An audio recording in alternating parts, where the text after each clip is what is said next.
देखो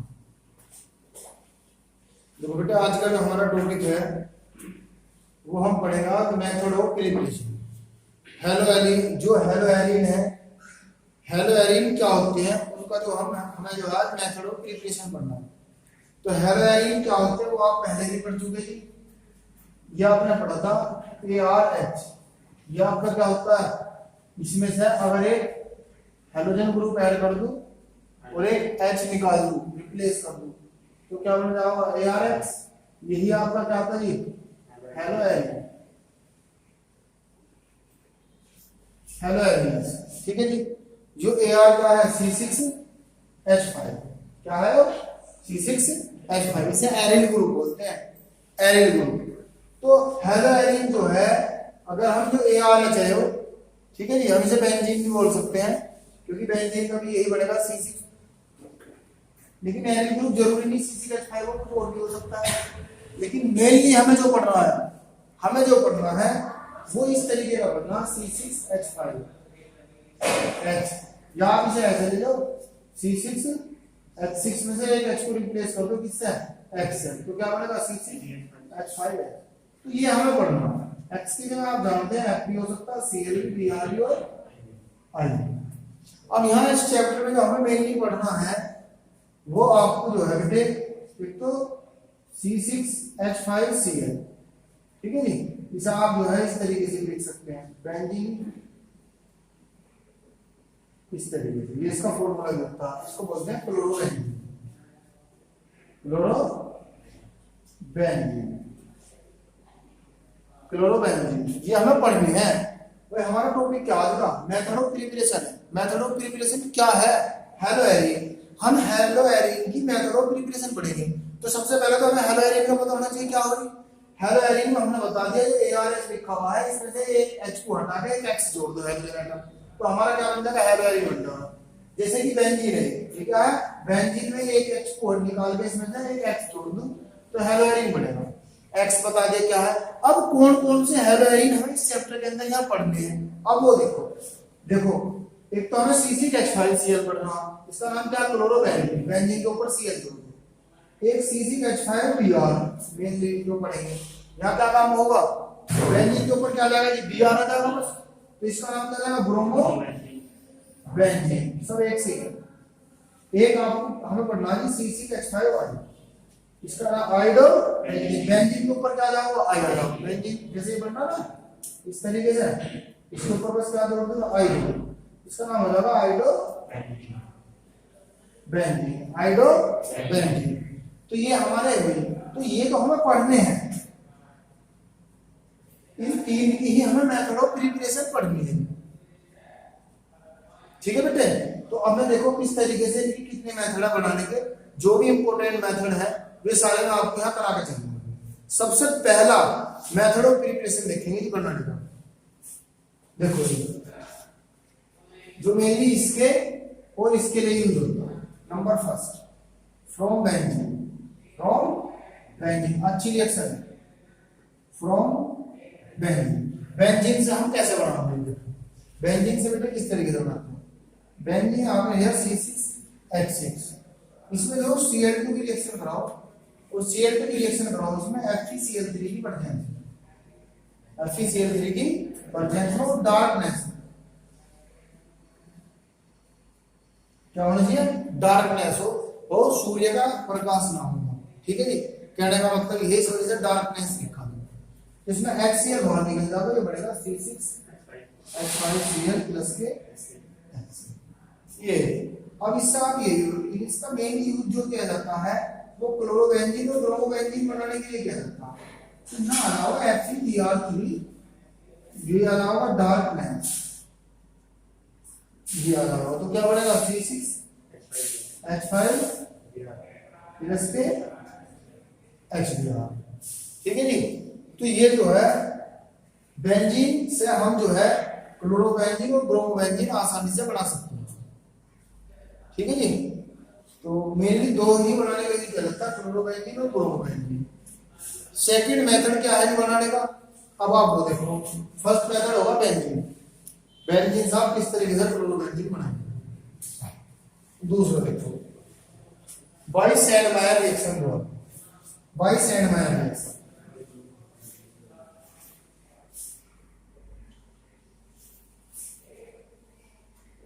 सेंडमायर रिएक्शन द्वारा जो है हम इसे बनाएंगे, ये इंपॉर्टेंट रिएक्शन है, राइट दी शॉर्ट नोट के रूप में भी आ जाती है, write the short note Sandmeyer reaction कई बार आए हैं। तो सेंडमायर रिएक्शन से किस तरीके से बनाओगे जी, देखो आप इसमें क्या काम करेंगे, हम इसमें आप बीडीसी लेंगे, बीडीसी N2Cl, ये फॉर्मूला होता है बीडीसी का, बेंजीन डाइजोनियम, ये जो N2 होगा ना डाई एजो, इसके लिए आता diazo, benzene diazonium chloride, इसका नाम क्या बेटे, बेंजीन डाइजोनियम क्लोराइड, बीडीसी बोलते हैं। तो इसकी रिएक्शन बेटे जो है आप Cu2Cl2 और HCl से करा दो, क्यूप्रस क्लोराइड, ये क्या क्यूप्रस क्लोराइड, तो क्यूप्रस क्लोराइड की HCl से, क्यूप्रस क्लोराइड प्लस HCl की रिएक्शन करा दो, किससे, बीडीसी से। तो ये तो कैटलिस्ट की तरह काम करेगा, Cu2Cl2, तो और इसका Cl और इसका H क्या निकल जाओगा, बाहर निकल जाओगा, N2 अलग हो जाओगा, और ये Cl कहां पर निकल जाओगा, ये देखो ये आपका Cl plus N2 plus H, ठीक है जी। ये जो Cl है, ये Cl इस H के साथ अलग हुआ, HCl, और ये जो Cl था यहाँ, जो बेंजीन लिंक पे था, कभी ने सोचो ये तो HCl प्राप्त हुआ है, HCl लिया था, दोनों आंसर है, ये जो HCl था, लेकिन ये जो HCl बना इसमें Cl ऊपर से आया है, ठीक है जी। तो ये हमारी कैसी रिएक्शन थी, सेंडमायर रिएक्शन। तो हम कैसे लिख सकते हैं, when BDC reacts with cuprous chloride and HCl form is chlorobenzene, this reaction is known as Sandmeyer reaction. तो इस रिएक्शन में हम देखो अब और दूसरे कैसे कर सकते हैं, देखो हम इधर देखो, ये तो हम सेंडमायर रिएक्शन से हमने क्लोरोबेंजीन बना दिया। अब देखो हम जो है यहाँ क्लोरोबेंजीन बनाने के लिए इसका यूज कर रहे हैं, N2Cl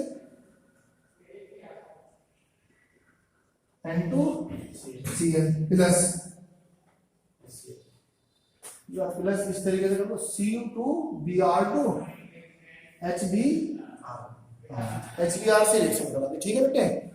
तो क्या होगा, N2 बाहर निकल जाना, जो Cl और जो H, ये H और Cl, तो क्या बन जाएगा, ये ब्रोमो बेंजीन प्लस HCl, ये क्या बना हमारा, ब्रोमो बेंजीन, क्या बना ये, ब्रोमो बेंजीन। तो सेंडमायर रिएक्शन द्वारा जो है हम जो है ब्रोमो बेंजीन और क्लोरोबेंजीन को ये बना सकते हैं। अच्छा, अगर आपको जो है KI अगर आयोडोबेंजीन बनाना पड़ जाए तो आप उसे डायरेक्ट वे में आप बना सकते हैं, N2Cl प्लस KI की रिएक्शन करा दो डायरेक्ट, ठीक है जी, KI ये इससे ही बनता है। तो ये सेंडमायर रिएक्शन के लिए कहेंगे हम, ठीक है। क्या होगा, आयु क्या होगा, प्लस N2 प्लस KCl। अगर बाई चांस आयोडोबेंजीन है बनाने के लिए किसी से, भाई आयोडोबेंजीन बना के दिखाओ, तो आयोडोबेंजीन बीडीसी से किस तरीके से बनाते हैं हम, KI से रिएक्शन करेगा, पोटेशियम आयोडाइड। तो सेंडमायर रिएक्शन अगर आते हैं तो आप इतने ये दो रिएक्शन लिखेंगे, एक तो ये और एक, ठीक है जी। सेंडमायर रिएक्शन में आप यही लिखेंगे, ये तो मैंने आयोडोबेंजीन जो आपको बताई है, बाई चांस वो आपसे पूछ ले कि भाई आयोडोबेंजीन बना के दिखाओ, एक नंबर पर उसने पूछ लिया क्या कि बीडीसी से आयोडोबेंजीन बना के दिखाओ कैसे बनेगी, तो ये उसके लिए है। तो बीडीसी से अगर आपको आयोडोबेंजीन बनाना हो तो आप KI की रिएक्शन बनाते बस, खाली कोई कैटलिस्ट नहीं लेंगे, कुछ नहीं, ठीक है। तो हमारा आयोडोबेंजीन बन जाएगा। अब एक रिएक्शन है ऐसी, Gattermann reaction, number 3, Gattermann reaction.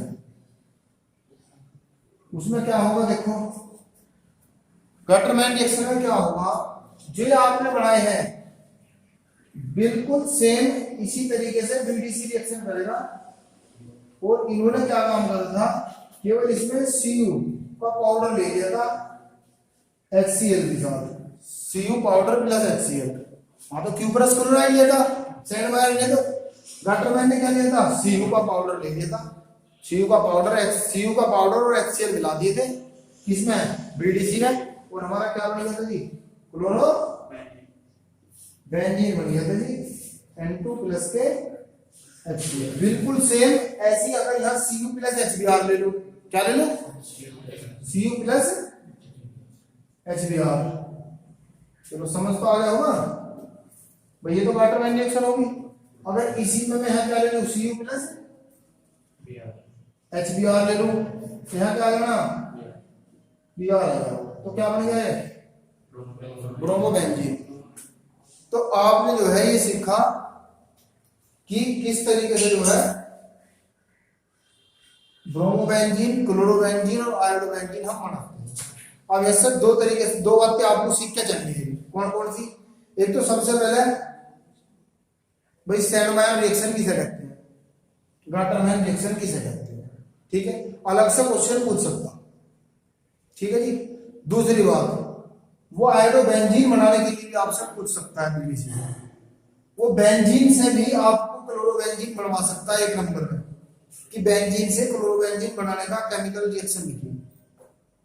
तो किसी भी तरीके से वो क्वेश्चन आपको दे सकता है। तो ये क्वेश्चन, ये मेथड ऑफ प्रिपरेशन थी आपके सामने, ठीक है।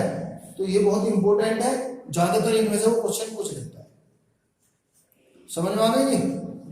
चलो अब नेक्स्ट देखते हैं।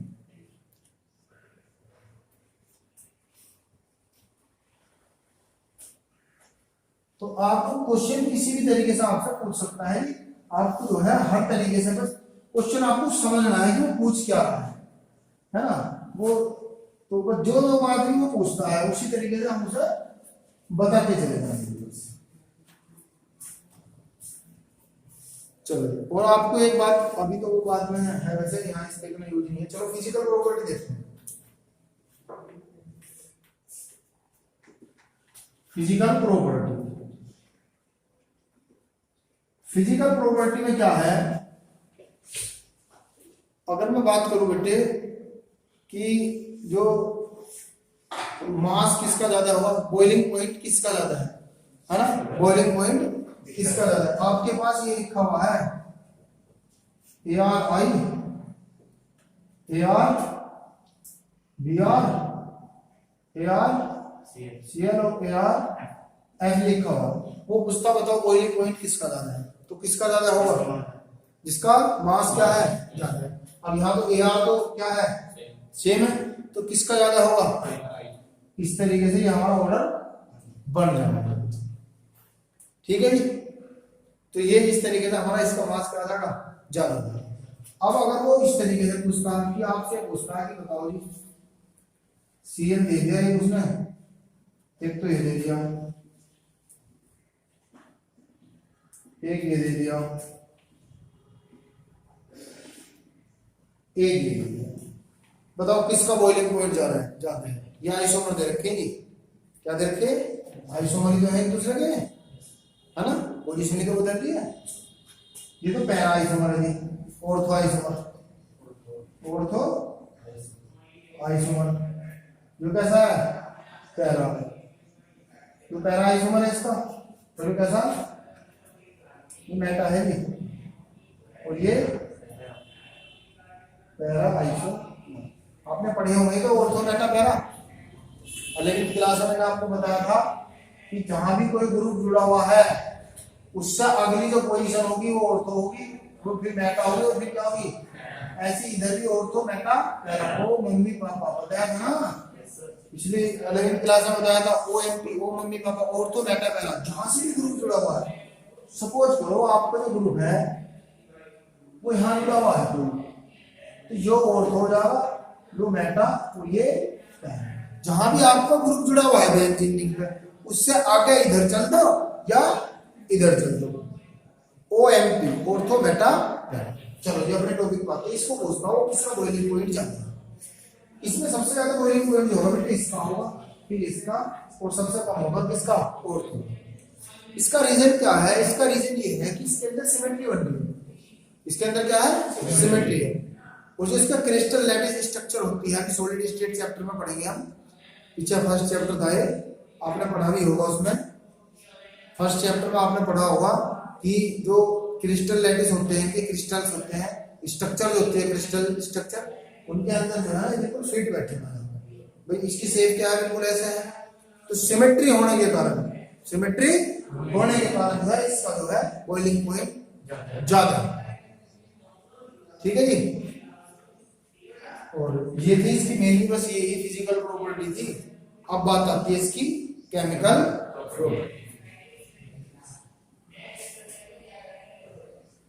देखो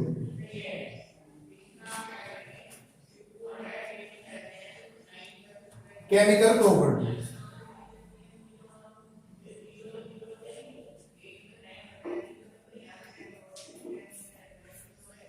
केमिकल प्रॉपर्टी में बात आती है कितने प्रकार की रिएक्शन देता है भाई। केमिकल प्रॉपर्टी में कौन सी रिएक्शन देता? इसके अंदर दो प्रकार की रिएक्शन भी देता है। कौन कौन सी रिएक्शन देता? एक तो न्यूक्लियोफिलिक,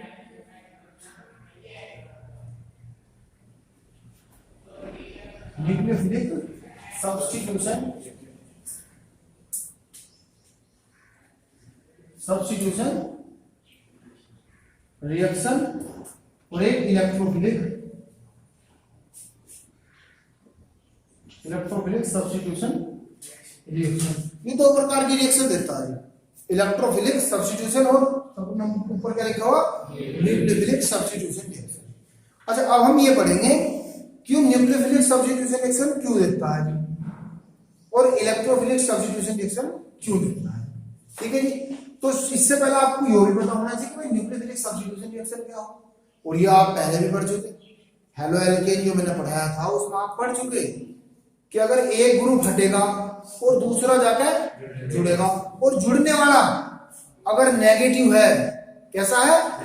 नेगेटिव है, न्यूक्लियोफाइल है, तो उसी रिएक्शन का नाम हो जाएगा न्यूक्लियोफिलिक सब्स्टिट्यूशन रिएक्शन। भाई एक ग्रुप हटा, दूसरा जाकर अगर जुड़ने वाला माइनस का है यानी कि न्यूक्लियोफाइल है, तो रिएक्शन हो जाएगी न्यूक्लियोफिलिक सब्स्टिट्यूशन। और क्या इलेक्ट्रोफिलिक सब्स्टिट्यूशन क्या है? एक ग्रुप हटा, दूसरा जाकर जुड़ा, और अगर जुड़ने वाला प्लस का है यानी कि इलेक्ट्रोफाइल है, अगर प्लस का है यानी कि इलेक्ट्रोफाइल है, तो वही रिएक्शन हो जाएगी हमारे इलेक्ट्रोफिलिक सब्स्टिट्यूशन। ठीक है जी। अब होता क्या है, न्यूक्लियोफिलिक सब्स्टिट्यूशन रिएक्शन ये देता है, लेकिन न्यूक्लियोफिलिक सब्स्टिट्यूशन रिएक्शन के लिए लेस रिएक्टिव है। जैसे हेलो एल्केन थे, ये हेलो एल्केन हाईली रिएक्टिव थे न्यूक्लियोफिलिक सब्स्टिट्यूशन रिएक्शन के लिए, लेकिन जो क्लोरोबेंजीन है या जो आइसोबेंजीन, ब्रोमोबेंजीन है, जो हेलो एरिन है, ये वीकली रिएक्टिव होते हैं, वीक रिएक्टिव होते हैं न्यूक्लियोफिलिक सब्स्टिट्यूशन रिएक्शन के प्रति। क्यों होते हैं ऐसे? मतलब हमें ये पढ़ना है कि भाई हेलो एरिन जो है ये न्यूक्लियोफिलिक सब्स्टिट्यूशन रिएक्शन देते हैं, जो हमने पढ़ लिया। मैंने भी एक वर्ड बताया कि लेस रिएक्टिव होते हैं। एक नंबर का क्वेश्चन आ जाता कि हेलो एल्केन या हेलो एरिन दोनों में न्यूक्लियोफिलिक सब्स्टिट्यूशन रिएक्शन के प्रति मोर एक्टिव कौन है? किसके अंदर न्यूक्लियोफिलिक सब्स्टिट्यूशन रिएक्शन फास्ट होगी? हेलो एल्केन के अंदर फास्ट होगी या हेलो एरिन के अंदर फास्ट होगी?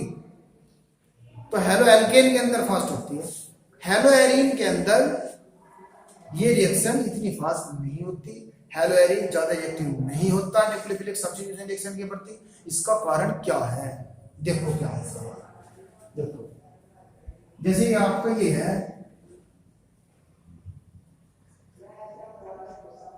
ये है Cl है, ठीक है जी। अब इसके पास लोन पेयर रहती है ये भाई, Cl के आउटर सेल में 7 इलेक्ट्रॉन है, एक पेयर का रखा तो 6 इलेक्ट्रॉन तो रखे हैं 3 लोन पे। अब होगा क्या? देखो न्यूक्लियोफिलिक सब्स्टिट्यूशन रिएक्शन की इधर Cl हटा, Cl हटा, दूसरा कोई नेगेटिव वाला आके जुड़ा है। ये Cl इतना आसानी है हटना, ये Cl हटना इतना आसानी क्यों नहीं है? आसान क्यों नहीं हटता इतना? कारण क्या है? इसके दो कारण है जी। पहला कारण क्या है?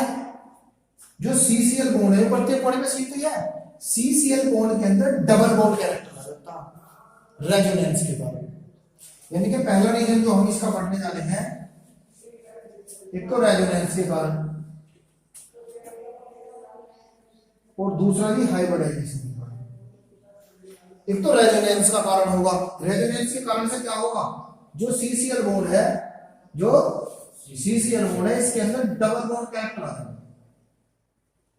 क्या जाएगा, डबल बॉन्ड कैरेक्टर आ जाता। और जब ये सीसीएल के बीच में डबल बॉन्ड कैरेक्टर आ जाएगा तो बॉन्ड टूटना क्या जाएगा, थोड़ा सा मुश्किल हो जाएगा ना भाई। यहाँ तो सीसीएल एक बॉन्ड से जुड़ रहा हो और जब इसे दो बॉन्ड से जोड़ दूं तो टूटना आसान होगा ना। सीएल कॉमन सेंस की बात है, सीएल हटना क्या जाएगा, मुश्किल हो जाएगा। और ये जब सीएल ही नहीं हटेगा तो दूसरा जुड़ेगा कैसे आता है भाई। अगर ये सीएल जल्दी हट जाओ तो दूसरा भी क्या हो जाएगा, जल्दी जुड़ जाएगा। और जब सीएल जल्दी हटता ही नहीं, ये लेस रिएक्टिव क्यों है, वही तो है भैया कि इसका सीएल जल्दी नहीं हटता। इसका सीएल जल्दी ना हटने का कारण है रेजोनेंस, यानी कि सीसीएल के बीच में डबल बॉन्ड कैरेक्टर का डेवलप हो जाना। या दूसरा हाइब्रिडाइजेशन। हाइब्रिडाइजेशन कैसे, यहां तो कार्बन एटम है, उसका हाइब्रिडाइजेशन कितना, sp2 है। कितना जी, sp2। तो s कैरेक्टर कितना है इसके अंदर, 33% के आसपास है भाई। दो रे तीन जगह बढ़ गया ना, तीन जगह बढ़ गया तो 33 के लिए में तो लगभग 33% के आसपास है ना। अच्छा, और जो आपका ये है CH3 CH2Cl है, CH3 CH2Cl, इधर देखो CH3 CH2Cl है आपका। इस कार्बन का एटम का हाइब्रिडाइजेशन कितना, sp3। कितना, sp3। 4 s कैरेक्टर कितना होगा, 25% होगा। s कैरेक्टर जितना ज्यादा होगा न्यूक्लियस के पास होगा तो ना, s कैरेक्टर जितना ज्यादा है कि न्यूक्लियस का अट्रैक्शन फोर्स उतना ही क्या होगा, ज्यादा होगा। क्योंकि सबसे ज्यादा न्यूक्लियस के पास कौन होता है, s, फिर p, फिर d। तो s कैरेक्टर ज्यादा है ना, s कैरेक्टर कहां ज्यादा है, ऊपर या हेलो एल्केन में, हेलो एल्केन में ज्यादा है ना। जब s कैरेक्टर ज्यादा है, s कैरेक्टर का मतलब ज्यादा है कि ये वाला जो कार्बन है जो इस CCl के इलेक्ट्रॉनों को क्या करेगा, अपनी ओर खींच के रखेगा। इस बॉन्ड के इलेक्ट्रॉनों को अपनी ओर खींच के रखेगा, जान नहीं देगा, जल्दी टूटने नहीं देगा इस बॉन्ड को, जबकि है ऐसा नहीं। तो एक तो हाइब्रिडाइजेशन से हुआ, हाइब्रिडाइजेशन से पता चला कि sp2 है, यहाँ s कैरेक्टर ज्यादा है। s कैरेक्टर ज्यादा है तो अट्रैक्शन इसका क्या होगा, ज्यादा होगा, तो Cl को जल्दी से हटाना नहीं करेगा, तो लेस कैरेक्टर। जबकि है s कैरेक्टर जो है वो कम है तो Cl आराम से हट जाना है। एक तो ये हो गया। एक रेजोनेंस का मैंने बता दिया, रेजोनेंस के कारण जो है CCl बॉन्ड में डबल बॉन्ड कैरेक्टर आ जाता। कैसा आ जाता डबल बॉन्ड कैरेक्टर, देख लो, पार्शियली डबल बॉन्ड कैरेक्टर आ जाता। कैसा आ जाता, पार्शियल। कैसे जी, देखो ये आपका क्लोरोबेंजीन होगा क्या, ये जो इलेक्ट्रॉन है ये तो यहां उतरेंगे और ये बॉन्ड ऐसे ब्रेक होगा। जब ये बॉन्ड ऐसे ब्रेक होगा, देखो ध्यान से, तो यहां कैसा चार्ज आ रहा है, नेगेटिव।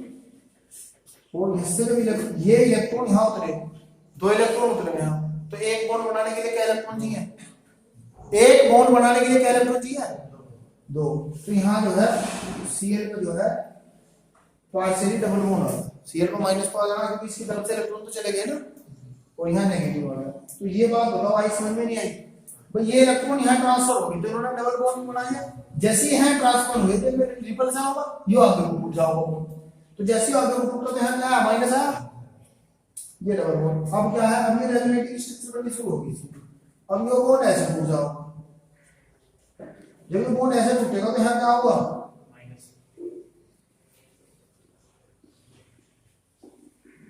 यहाँ माइनस आओगे ना, और जब यहाँ प्लस आओगा, जब यहाँ प्लस आओगा तो यहाँ माइनस है, यहाँ क्या है, तो यहाँ क्या बन जाओगा, बॉन्ड बन जाना। तो माइनस प्लस पास पास है, यहाँ क्या बन जाना, बॉन्ड बन जाना जी, ठीक है। अब ये बॉन्ड यहाँ बन गया, ये आ रहा है, ठीक है, कोई दिक्कत। अब क्या होगा,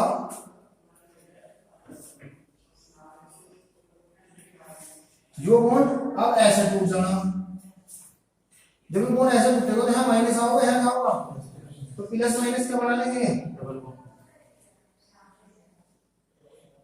तो यहाँ क्या बन जाना, बॉन्ड बन जाना, और यहाँ माइनस तो Cl में यहाँ पॉजिटिव चार्ज। ठीक है, अब क्या होगा, प्लीज पिक अप द अब फोन। ये रविंद्र कुमार, देखो बेटे,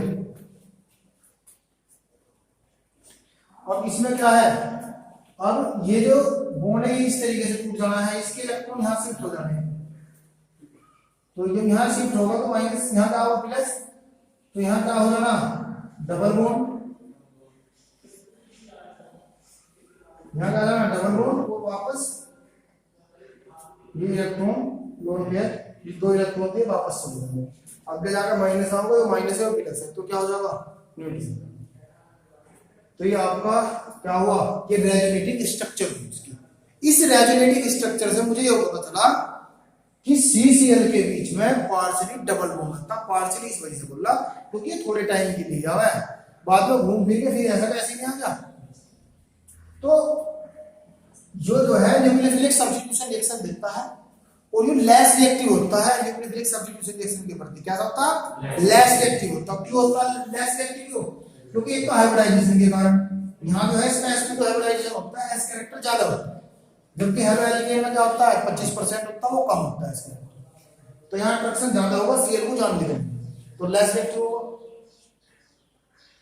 अब एक रेजोनेंस के कारण है जो CCl बॉन्ड है, इसके अंदर क्या होगा, पार्शियली डबल बॉन्ड कैरेक्टर आता है रेजोनेंस के कारण, जो मैंने अभी आपको सिखाया। इस वजह से जो डबल बॉन्ड कैरेक्टर आ जाएगा तो Cl जल्दी से हट नहीं पाएगा। ऐसा समझो जैसे एक व्यक्ति पहले एक रस्सी से बांध दिया, फिर दोबारा वो दो रस्सी से बांध दिया, तो अब जब दो रस्सी से बंध गया, अब हटना खुलना वो मुश्किल है। तो इसी तरीके से और वही जब तक Cl नहीं हटेगा, जब तक दूसरा आगे जुड़ने, यानी इसलिए वो लेस रिएक्टिव। अब हम पढ़ेंगे जी केमिकल प्रॉपर्टी, एक का करके हम केमिकल प्रॉपर्टी पढ़ेंगे, वे हम नेक्स्ट लेक्चर में पढ़ेंगे कि केमिकल प्रॉपर्टी क्या है।